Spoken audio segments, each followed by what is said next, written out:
In every royal story, we expect grandeur, tradition, and the elegance of crowns and kingdoms.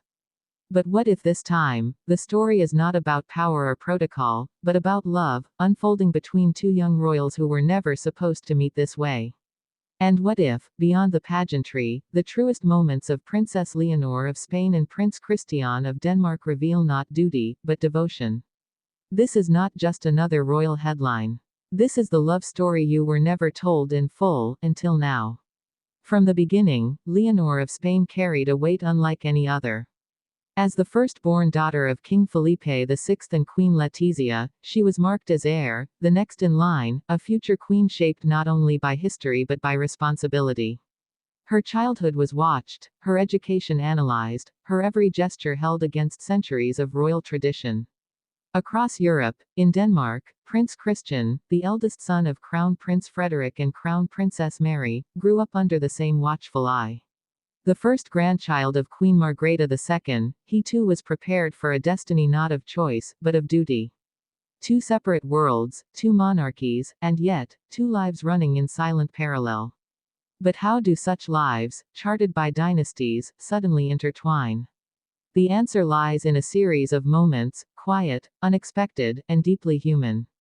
The first moment came not in a palace, but at a gathering of European royals, a formal event that seemed scripted from the outside. Yet, within the glittering chandeliers and stiff protocols, Leonor and Christian found themselves side by side. Observers at the time noted only polite exchanges, the kind expected of young heirs. But those who looked closer saw something different, a shared smile, a light in the eyes, an ease unusual for two figures so trained in composure. It was not yet love, but it was the seed of recognition. What followed were years of overlapping appearances. State events, royal weddings, European gatherings, moments where their paths crossed. Each encounter carried a new layer of familiarity, as though fate was weaving them closer. When Leonor began her studies abroad, whispers grew. Christian too was stepping into his own, preparing for his role, maturing before the eyes of his nation. And still, at every joint appearance, there was that quiet warmth. Not rehearsed. Not royal duty. Something else entirely. The second moment came during an unpublicized family holiday in the south of Europe. Both families, seeking privacy, found themselves sharing neighboring estates. No official photographs, no press, just rare days away from public scrutiny. It was here, in simple settings, that Leonor and Christian laughed not as princess and prince, but as teenagers discovering one another. Witnesses describe walks by the sea, long conversations carried late into the evening, and above all, a striking comfort between them. What made this extraordinary was not romance itself, but the fact that for once, the heirs of two thrones could simply be. By the time Leonor turned 18, the world's focus sharpened on her. The oath she took before the Spanish Parliament, the symbolic weight of adulthood, the reminder that she was Spain's future.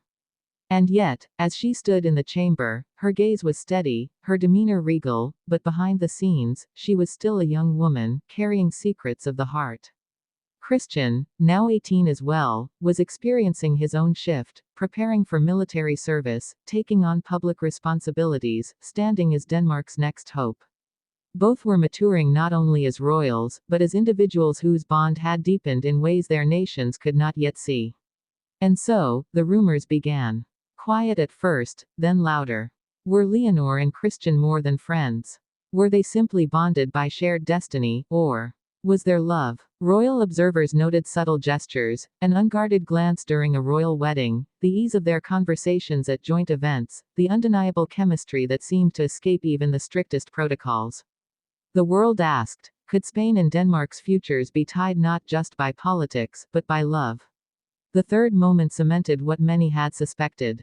At a private family celebration in Madrid, Christian was quietly present. He was not there as a representative of Denmark, but as a guest of Leonor. Photos did not surface, and the event was intentionally shielded from media. Yet whispers from those present described the closeness between them, the way Leonor seemed freer, her laughter unrestrained, the way Christian looked at her not as a princess, but as someone he deeply admired.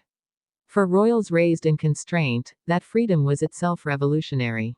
As the relationship blossomed, so too did the tension. For the Spanish royal household, Leonor's path was always one of responsibility. Every decision she made reflected not just her own life, but the image of a nation. For Denmark, Christian's future was tied to centuries of tradition, expectations from his grandmother, and one day, his reign. Could love survive the weight of dynasties? Could two heirs balance their hearts against crowns? These questions only heightened as Leonor began her military training in Zaragoza, following in her father's footsteps.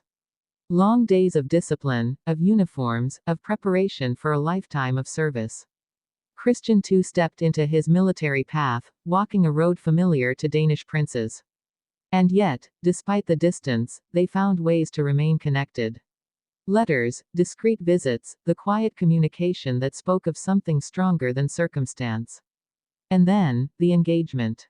When it was finally revealed, it was not announced with fanfare but with sincerity. The Spanish royal family, alongside Denmark's, confirmed what the world had whispered for years: Leonor and Christian were to marry. The reaction was immediate, an outpouring of fascination, of celebration, of speculation. Was this a union of love, or of royal convenience? Was it fate, or strategy?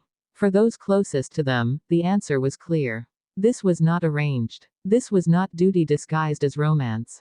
This was love, born in small, unguarded moments, grown through years of shared understanding, and sealed by choice. Their engagement represented more than just two lives joining. It was a symbol, a bridge between monarchies, a reminder that even within the strictest traditions, humanity prevails. It was also a story of modern royalty, heirs raised in ancient institutions, yet yearning for authentic lives. In Leonor and Christian, the world saw a balance, of crown and heart, of destiny and desire. And so, we arrive at today, watching their story unfold. Every public appearance now carries new weight. Their hands brushing during ceremonies, the stolen glances caught by cameras, the rare moments of openness between speeches and processions. Each gesture feeds the narrative, and each narrative draws us deeper into the reality that this is not just another royal arrangement. This is a love story that feels real because it is real. But what comes next? The wedding promises to be historic, a union that merges two royal households, watched by millions across the globe. Yet behind the veils, behind the orchestras, the vows, and the traditions, there will remain the essence of what began it all: two young people who found each other in a world where they were never meant to be free. Their challenge will not end with marriage. It will only grow. Balancing monarchies, balancing expectations, balancing the scrutiny of entire nations, all while protecting the sanctity of their bond. And so, the story of Princess Leonor and Prince Christian is not just about crowns. It is not only about kingdoms, or dynasties, or the histories they inherit. It is about love, tested against the weight of tradition. It is about moments, those rare, fragile instants where humanity shines brighter than duty. And above all, it is about two hearts, beating not for nations, but for each other. This is their engagement. This is their story. And it is only the beginning.